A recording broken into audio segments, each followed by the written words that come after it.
sama kayak kita berteater. Hmm. Jadi teater itu bukan berpura-pura, pura-pura menangis, pura-pura tertawa, bukan itu. Teater itu menjadi, to be berarti kalau bahasa Inggrisnya. Menjadi karakter. Iya, menjadi.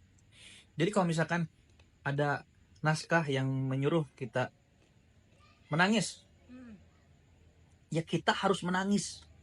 Bukan pura-pura menangis, bukan, tapi kita harus menangis. Berarti kalau menangis itu perasaannya harus terbawa, Ya, emosinya harus terbawa. Nah, sama di stoa. Di stoa pun di filsafat stoik itu seperti itu, mereka harus bisa mengontrol emosi. Iya. Emosi itu bukan cuma marah doang, tapi senang, sedih, bahagia, ragu, dan itu emosi-emosi kayak gitu harus bisa dikontrol. Sama dengan teater gitu.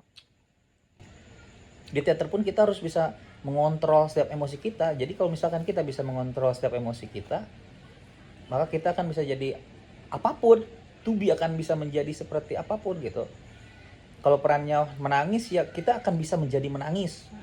Kalau perannya tertawa, ya kita akan bisa menjadi tertawa. Ya. Begitupun sedih, ragu, Nah, kan iya, marah dan apa-apa. kan perbedaannya ya, kalau dalam teater itu kan kita di atas panggung, tapi kalau filsuf stoa kan itu menjalani kehidupan yang nyata. Gimana bisa membedakan?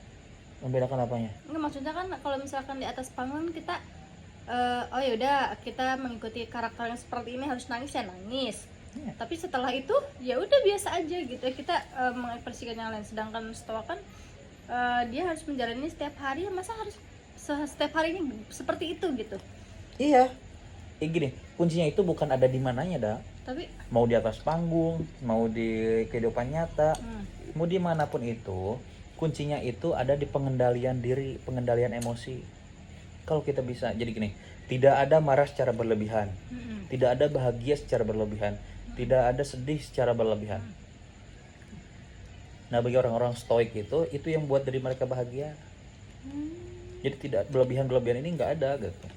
Jadi secukupnya saja, udah marah secukupnya, ya udah gitu. Misalkan kesel aja itu, ya udahlah, oke udah, cukup sampai sana gitu. Jadi kan pengendalian diri, pengendalian emosi, sama seperti di teater, kita juga harus bisa mengendalikan emosi kita.